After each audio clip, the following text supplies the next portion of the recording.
Chapter 3, Scientific Reasons Why We Should Reject Residual Energy. And before we jump in, I want to emphasize that my argument is cumulative in nature.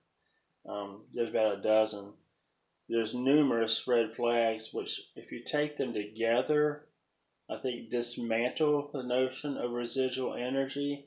So I ask you please to keep the totality of my arguments or reasons in mind, and not miss the forest for the trees by getting too bogged down in just one particular argument that you are drawn to. And let it also be noted at the outset that my focus in this segment is on dismantling the residual theory and not an in-depth analysis of demonology. Along the way, I will be making references to explaining the truth behind residual haunts, but it's not my primary burden in this segment, which is showing how unnatural this alleged natural theory is. In any case, the truth is quite simple, as it should be, which brings us to our first point, which is Occam's razor, which has everything to do with simplicity. The scientific logical principle of Occam's razor has been a useful tool for centuries as a guiding principle for determining whether or not a theory is true or not. So, for example, if you have two or more competing theories, both of which can explain the phenomena, the idea behind Occam's razor is that the principle of parsimony is what is a determining factor. That is, which one is the most simple. In other words, whichever theory that explains the phenomena most simply is to be preferred. Okay, Aristotle is thought to be the first to express this principle, but as with logic, he didn't create either principle. Rather, he discovered what is woven into the fabric of God's world. Shaving away with a razor all but the barest essentials to adequately explain the data is what we're after. There's two issues involved in Occam's razor. First is adequately explaining the phenomena, and then two, a concern for simplicity. For example, if two theories adequately explain the phenomena, or equally explain the data, but one is much simpler, then the simpler one with less variables is most likely the correct one. And it's, like I said, a time-honored principle that's assisted in many, many discoveries. And if you take the classic example of Copernicus versus Ptolemy, it's a great illustration of it. See, both theories, Copernicus and Ptolemy, could explain the phenomena of the solar system, but the Ptolemaic system had to continually add ad hoc hypotheses to account for newer observations and discoveries. The Earth-centered galaxy could only explain the phenomena by introducing complex epicycles, which added unwieldy and unnecessary complexity. And from a modern vantage point, it is an ugly theory, considered from an aesthetic perspective, which physicists often appeal to, beauty in an equation.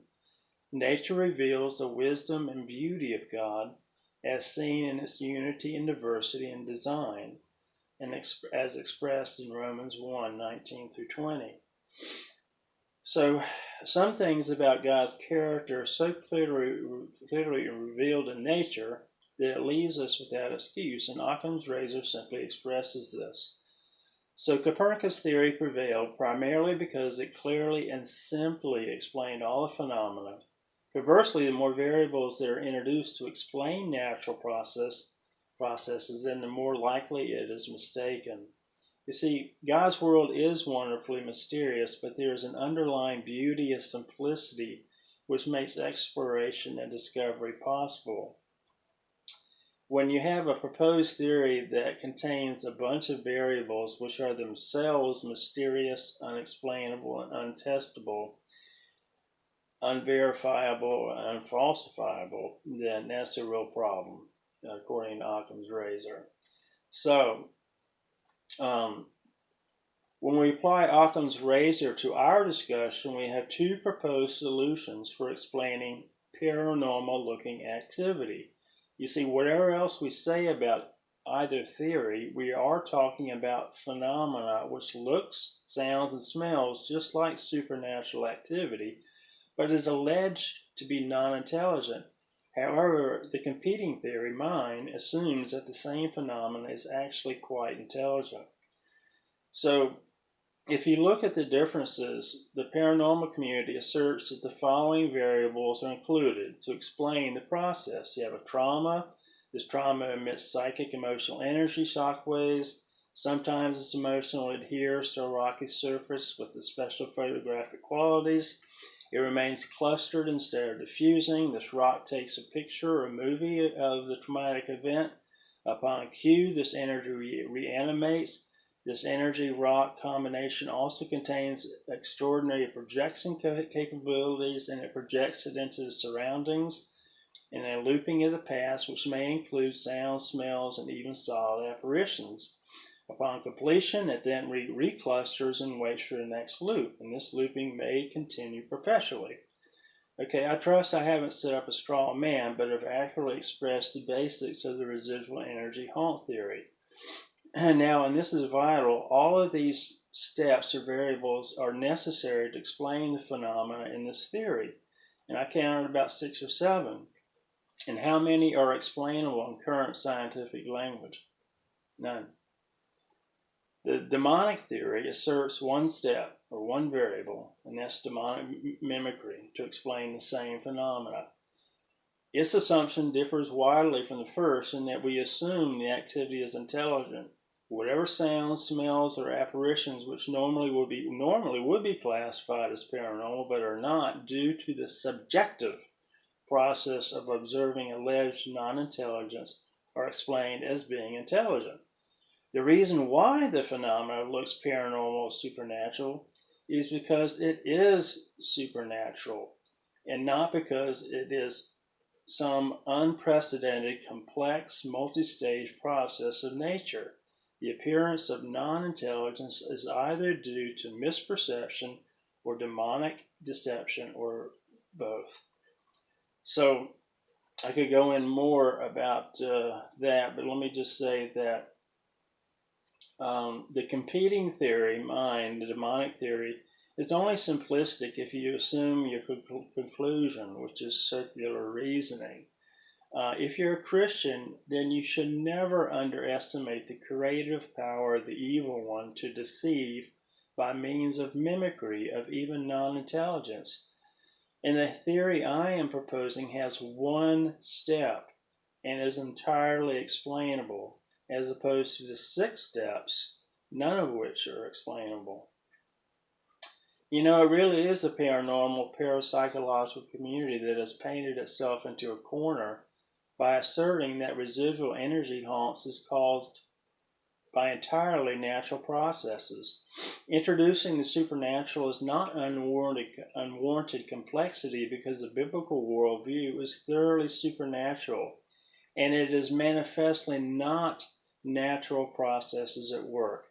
And this phenomena is by no means analogous to something like Copernicus or gravity because it has all the hallmarks of paranormal, supernatural activity, but people perceive that it is non-intelligent. Either way, unseen forces of some kind are causing screams, footsteps, smells, and solid apparitions of any kind. So, by the end, we shall see this demonic theory is most certainly in line with Occam's razor. So there's no precedent for this kind of supernatural looking activity as being natural. Nature looks like nature.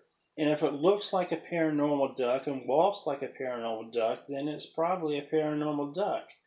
Calling obviously supernatural activity natural processes is unreasonable and unnatural.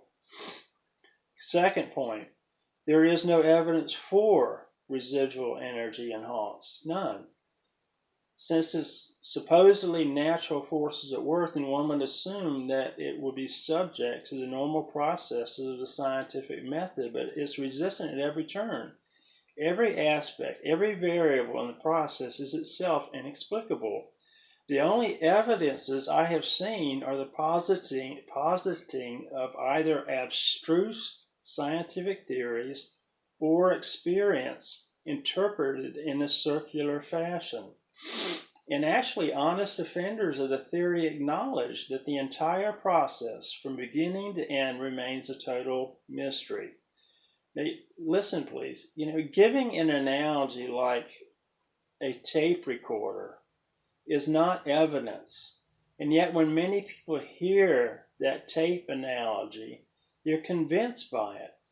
But my friends, an analogy is repeated so often that folks think they're hearing evidence, but it's not. It's an analogy, and it's not, as we're going to see, actually a very good one.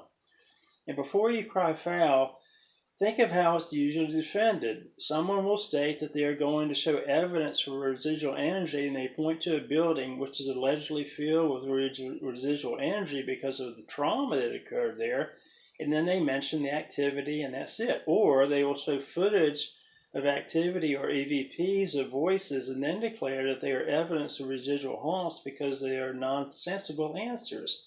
But again, that's not evidence because an experience interpreted circularly. It's arguing in a circular fashion, which is a logical fallacy. The data is interpreted in line with their assumptions regarding residual energy, but could easily be explained in a different fashion.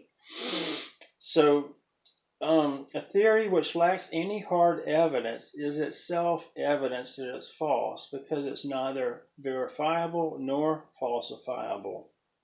But it seems to me that we treat this theory with kid gloves, because I know of no other theory accepted by so many people that is entirely lacking in any hard evidence.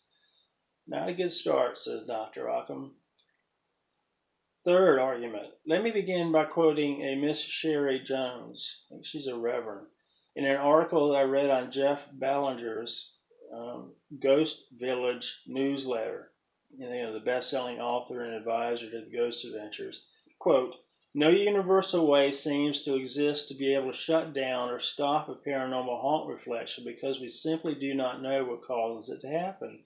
Some people claim residual haunts happen due to a traumatic event, leaving an energy imprint. That may be true in a few cases, but in many scenes of PTR, residual energy, paranormal time reflections, are commonplace occurrences like someone repeatedly walking from room to room, exiting through an apparent doorway that is no longer there, or doing some mundane task. Nothing seems to indicate why that particular moment in time gets captured and repeatedly reflected back during our time, or perhaps through time perpetually. So, we are left also with the disconcerting truth that perhaps the majority of residual haunts are not caused by the alleged primary cause of residual haunts, a traumatic event, which leaves imprints on the surroundings. Rather confusing, to say the least, and no means of cleansing it either. In addition to this article, she belabors the point that we probably should not even call it a haunt in order not to frighten the homeowner, who is in no danger whatsoever because of its alleged non-intelligent nature. Now, Jones strikes me as an intelligent woman, and she makes several significant points which amount to more than just mere anomalies for the current residual energy haunt theory. It's actually evidence, I think, against it. First, she asserts that the entire process, from beginning to end, is an enigma. We don't know what causes it to happen, not even a clue. It is significant that a notion accepted by so many is basically an entire mystery. She alludes to our third argument below regarding how the theory has no mechanism, so I'll skip over that. Have you ever tried to visualize in your mind how this process occurs? I have, and I just can't do it in my brain. How, the emitting of psychic energy sticks to rocks and then could caused this projection of solid apparition? Do it. But, a mystery cloud hangs over the entire process, should be a cause for concern, but it does not seem to faze anyone. As long as they have their tape film analogy, then that seems to be sufficient. That all the variables are inexplicable is unheard of and is devastating. In light of Occam's razor, this theory is in serious trouble. With the principle of parsimony or simplicity, the mystery of an anomaly is seen as something to be suspicious of, and a razor is to be taken to it. But in this case, every step is unexplainable, from the means by which the alleged psychic energy gets trapped on a surface to how it remains clustered, to how it's able to generate images and sounds, etc. So, unless you like your theories drowning in darkness and anomalies, and it's time to re-examine this theory. And by the way, it's not my intention to be harsh, but when dismantling a commonly held belief, and half the world in some form or fashion believes in this, one has to be relentlessly logical. And it has always been my belief that helping folks to see the truth is an act of love and compassion. See, for many, their eternal destinies are at stake, not because the belief itself is damnable, but because it, the residual theory, can lead to circumstances that accelerate people's damnation. Sherry Jones, she eviscerates the basic idea that a traumatic event is the cause behind this energy imprint. Now keep in mind, this is a woman who believes in residual energy and is well known. Jones asserts that the evidence captured is mostly that of mundane activity and not traumatic events. So based on the collection of a large body of various kinds of evidence of alleged residual energy haunts, the trauma theory does not correspond to the paranormal community's enormously extensive body of data.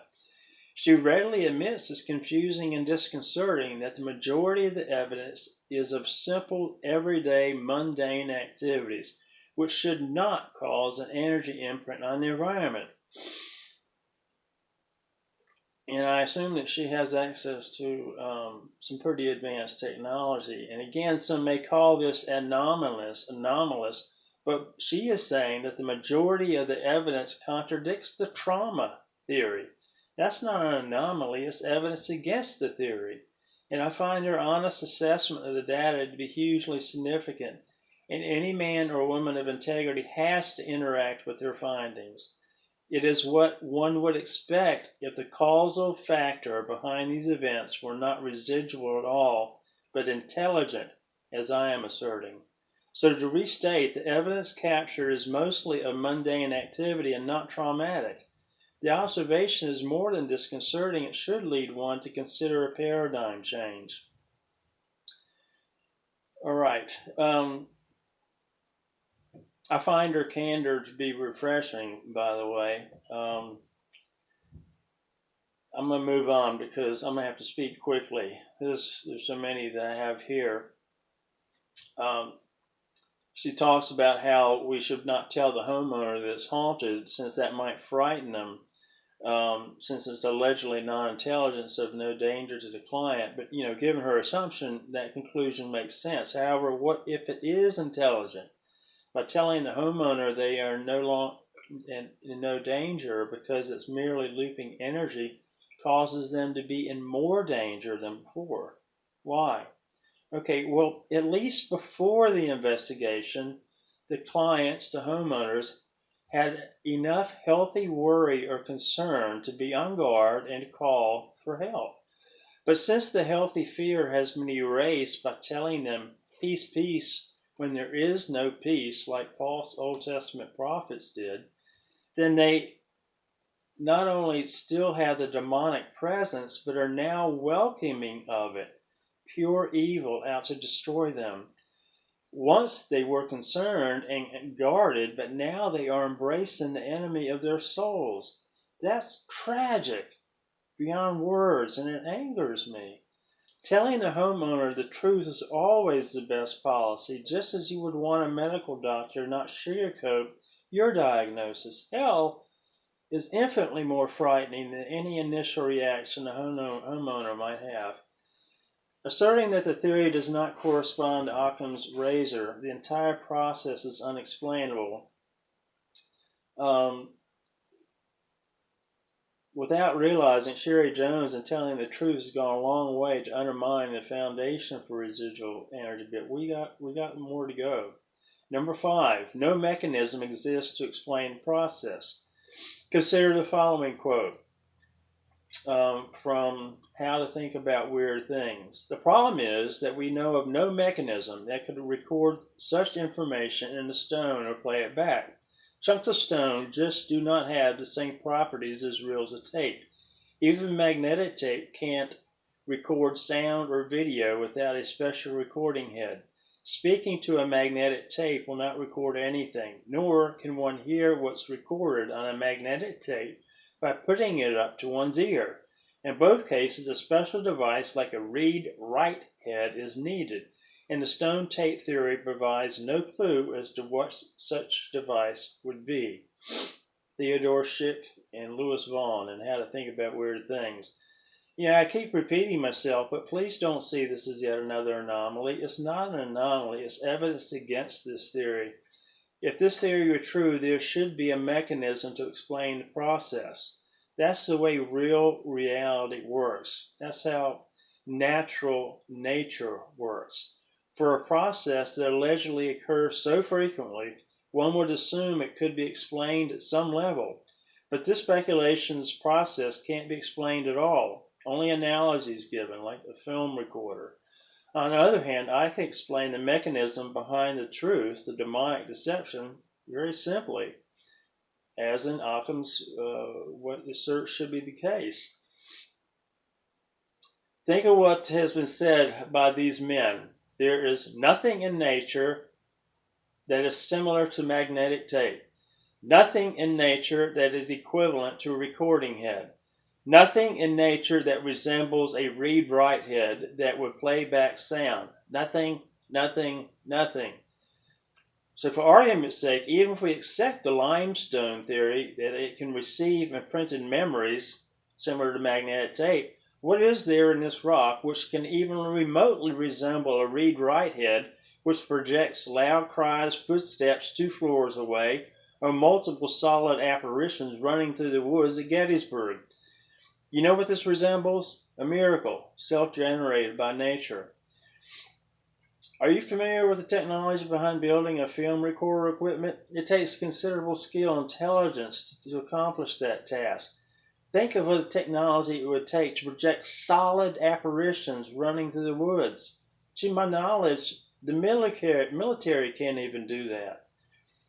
What these 2 men did not mention was the further need of the equivalent of speakers, amplifiers, and visual projection mechanism capable of projecting a solid object.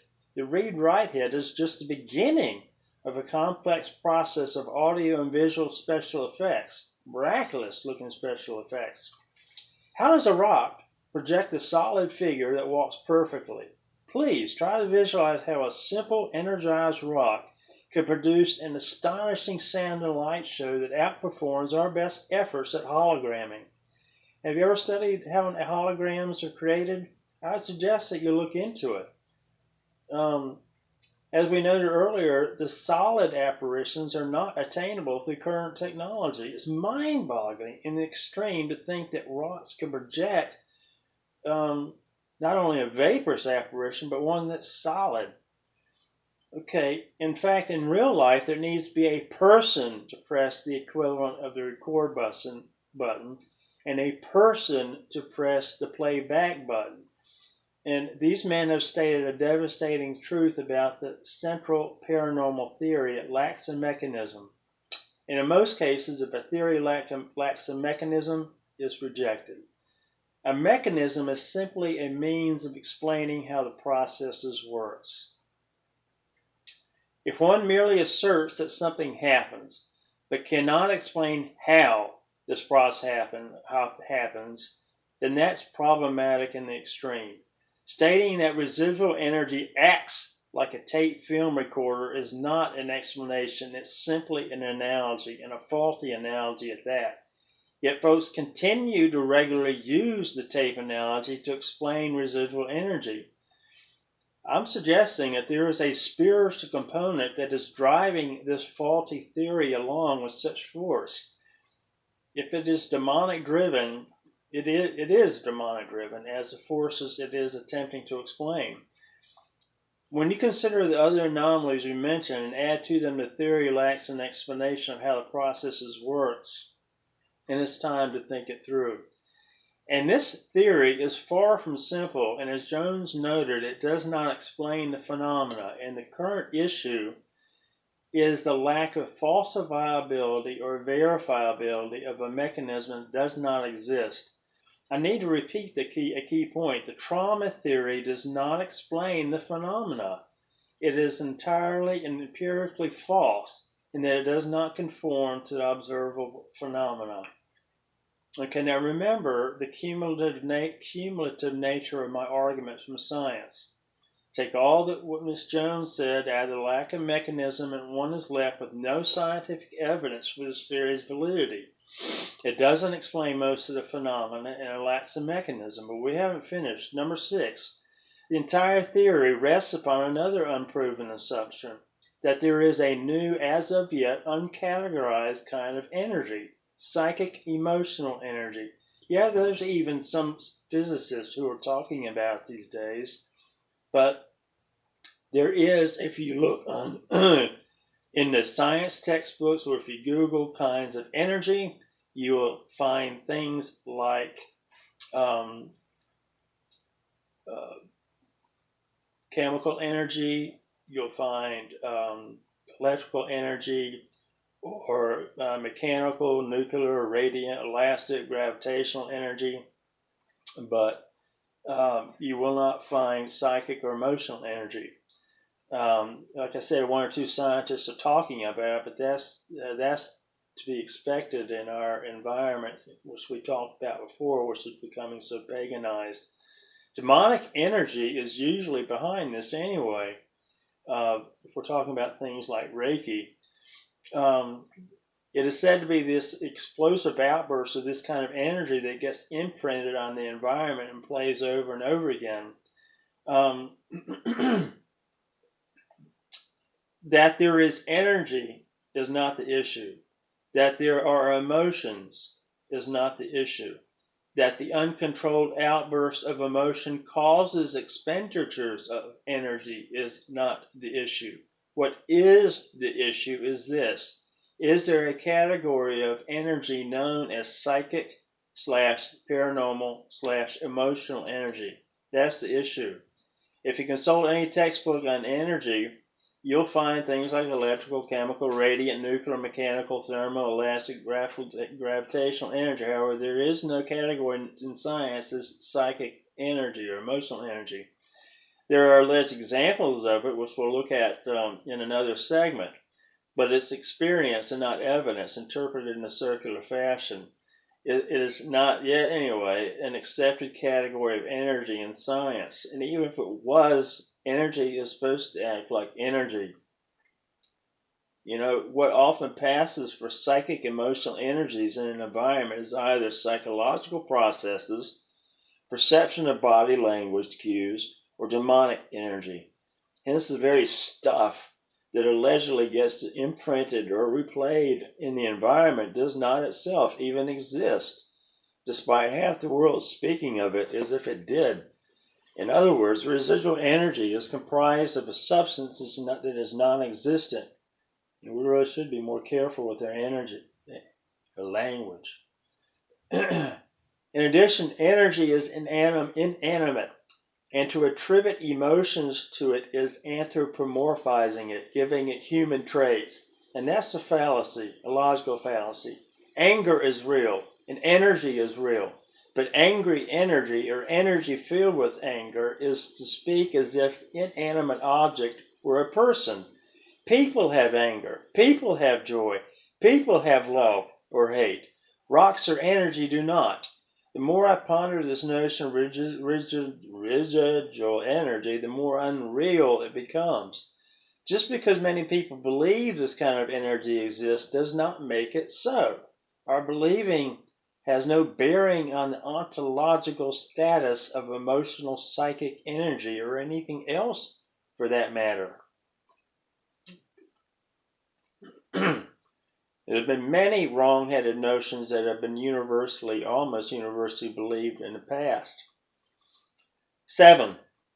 If these are place memories, photos of past imprints, holographic images called unnatural surfaces, then why isn't the original scenery included? Okay, we're talking about photographs of something that happened, right? Or a film. Well, occasionally the original situational context is caught, but most of the time it's not. If you see an image of a woman apparition walking in your living room, why isn't the original scenery included? When one takes a simple photo, the original situational scenery is included, right? If this is a photo or a film of an original image 100 years ago, then why isn't the original situational scenery surrounding the event included as well? If this process is advanced enough to capture and replay the person in the environment, then why can't it replay the environment the person was in? For something so incredible, why can't it even get the scenery right? Maybe it's not a memory or a filming at all.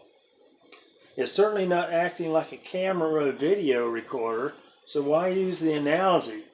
It seems to be intentionally stripping the person of their environment and looping just the person.